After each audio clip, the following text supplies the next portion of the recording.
इसलिए मैं चाहता हूं कि जनाब मोहम्मद फैजी इमाम साहब आए और अपना कलाम पेश करें।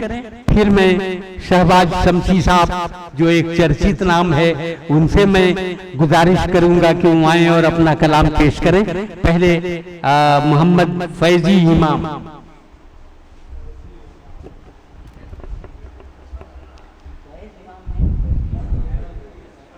राहे वफा से खुद को गुजारा न जाएगा, राहे वफा से खुद को गुजारा न जाएगा, बस हाथ छोड़ने से सहारा न जाएगा। राहे वफा से खुद को गुजारा न जाएगा, बस हाथ छोड़ने से सहारा न जाएगा।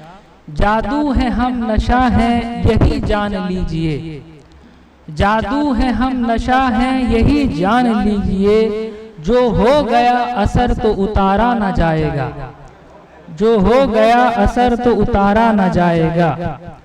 दहलीज ही नहीं है, दहलीज ही नहीं ये है मेरा गुरूर भी, दहलीज ही नहीं ये है मेरा गुरूर भी। जो लांग ही लिया तो पुकारा न जाएगा। मैयत मेरी सवार के जाना न आज तुम, मैयत मेरी सवार के जाना न आज तुम। नजरों से फिर मुझे यूं सवारा न जाएगा। शुक्रिया।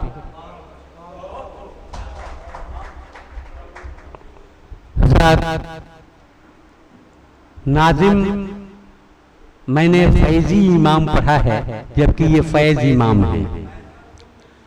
दरअसल मैं पढ़ा लिखा हूँ चाहे नहीं हूँ, लेकिन लिखा पढ़ा जरूर हूँ। इसमें जो लिखा हुआ है उसको मैंने पढ़ा है, इसलिए मेरा कोई कसूर नहीं है।